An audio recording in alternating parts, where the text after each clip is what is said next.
Ayo, what's up mga bossing? Magandang umaga, magandang araw. At syempre, nawa, nasa mabuti tayong kalagayan mga bossing sa mga ano man ang ginagawa natin ngayong araw. So sana safe tayong lahat. Okay mga boss, meron tayong crosswind dito sa ating shop. Ang issue ng ating crosswind mga bossing, dumating wala ng load ng Freon. 2 months ago, nagpa-cleaning daw siya, sabi ng may-ari. Okay, so unang step na gagawin natin, syempre, walang Freon. Nagkaroon kami ng pag-leak test sa ating mga dugtungan sa labas. Primary check-up natin mga bossing, chine-check natin yung mga dugtungan, pyesa sa labas, compressor, condenser, pipe, papunta sa ilalim mga bossing. So, clear, negative, wala sa kanya. So, ipupull down natin yung evaporator para matrace natin kung naka-evaporator yung leak. Pero mga bossing, nung pagkagawa daw po nito ay hindi rin naman ganun kalamig pa rin ang binigay na response. Although, kumaga bagong cleaning, bagong gawa, pero hindi pa rin siya ganun kalamig. Meron kaming isang suggestion syempre. Hindi tayo natatapos sa ating paghahanap lang ng problema. Meron kaming in-offer sa kanila mga bossing na mag-pull down lahat ng buong system para ma-flashing yung buong system. Okay? Para matanggal ang lumang langis at mapalitan natin ng panibagong langis. Pangalawa mga bossing, meron na kaming additional na pan na isasuggest sa kanya. Dahil ang ating crosswind, aasa lang tayo dun sa clutch pan para mahanginan yung ating condenser at yung ating radiator. Siyempre, pag naluma na ang ating sasakyan, hindi na ganun kalakas ang magiging buga ng ating clutch pan. So, kaya nga yung iba dyan mga bossing, naglalagay pa or nag-additional na silicone oil para mas mapatigas yung ating clutch pan. Ito, turo natin sa inyo mga bossing yung ating clutch pan. Ito mga boss. Pero nakita ko naman, medyo makunat pa naman. So, hindi natin ginagalaw pagka nasa tamang condition pa naman yung ating mga pyesa, no? So, good pa naman para sa atin yun. Pero mag-a-advise ako na mag-additional lang pan para at least mas makatulong dun sa ating condenser, mga bossing.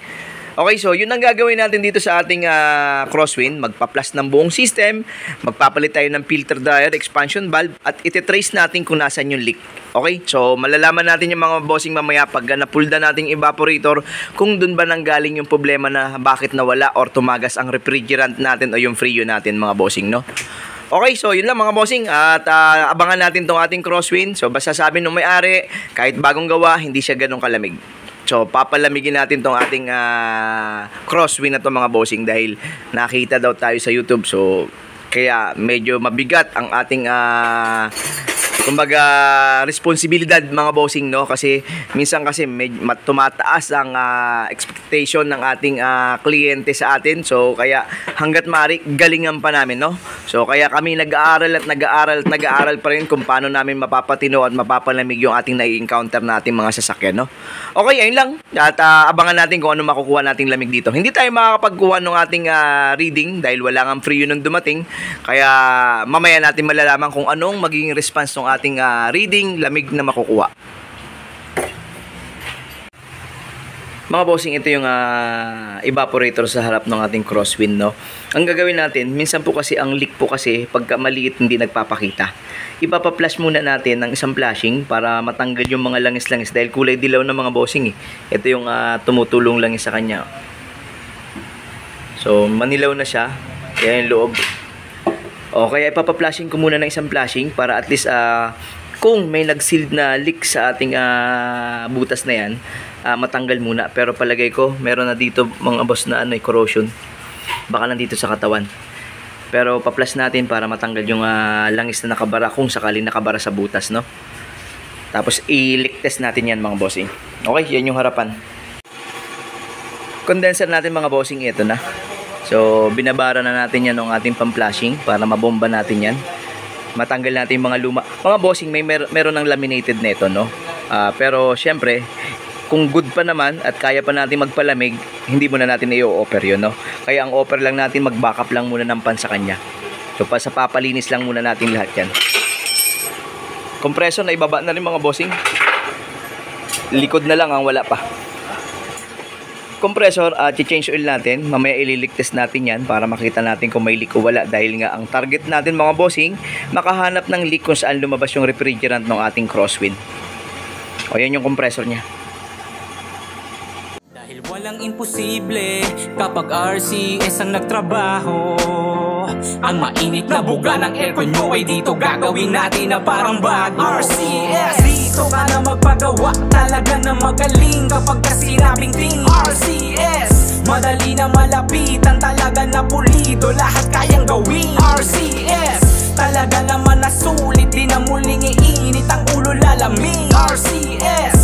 swabe gumawa, hindi to pumapalya, malupit ang aming team. RCS, sa wala nag-umpisa, tunay na nagsumikap hanggang sa merong napala.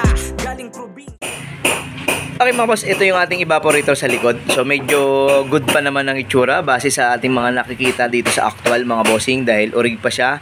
May kulay pa yung kanyang mga aluminum, no? May parang nilaminate kasi ang itsura niyan. May makintab pa, no? So very good pa naman to. Yung harap talaga mga bossing negative, nakita naman natin sa video. Butas talaga yung ating evaporator. Yun yung pinanggalingan kung bakit nawala yung refrigerant niya. Tapos orig pa rin ang expansion valve. So kailangan natin palitan yan ng panibagong valve. Okay, pero papatrace din natin 'tong mga bossing kung may leak o wala.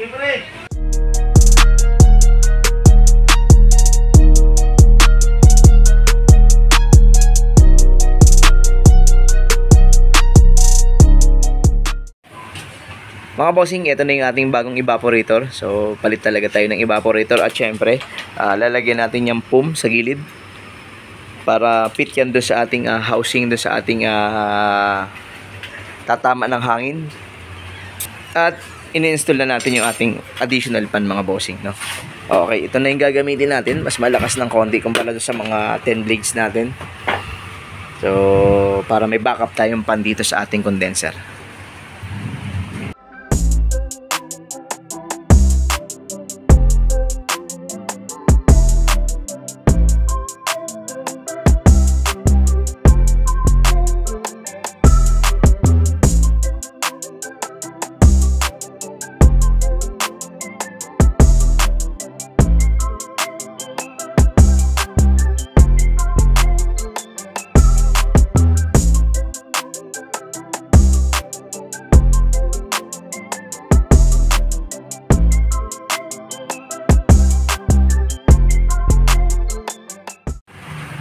Ay mga bossing, nakapit na natin yung pan. Ito na, may linya na rin yan mga boss. Nilagyan na natin ng insulation yan. Tapos nakakabit na compressor, na change oil na. Siyempre nagliligtas tayo mga bossing. Meron tayong 250 PSI. So kanina, dahil walang pre-yun to kanina dahil sa evaporator, so bumababa nung leak test natin, no? Pero wala tayong nakitang leak sa labas. Ayun na lang, pagka wala nakita, leak test na, tapos load na ng free yun mga bossing.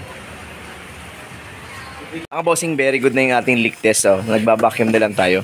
Medyo tagalan natin ng konti yung vacuum natin. Pinakamaganda mga bossing pag nagbabacuum. At least man lang yung mga lampasan yung mga 10 minuto. Para at least kahit nasabihin natin mga boss na malakas yung ating pang-vacuum, medyo tagal-tagalan natin para sulit yung ating refrigerant na walang bubbles sa loob, no? Kumbaga sulit na refrigerant mga bossing. At syempre, gagamit pa rin tayo ng kiluhan natin kahit na meron tayong glass na pwedeng tingnan doon sa ating receiver dryer natin mga bossing. Okay, may glass naman yan. Pero nagbe-base tayo sa weight natin o sa grams. Okay, mga bossing, load tayo ng Freon. Okay, on aircon. Yun, no? Pan, check yung pan kung papasok. Very good. Okay.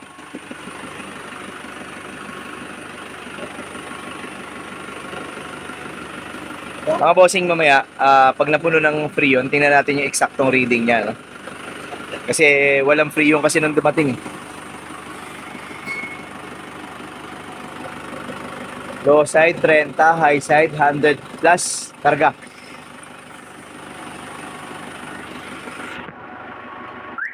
Grams, malayo pa. Bubbles, meron na. Talilo nga. Yeah.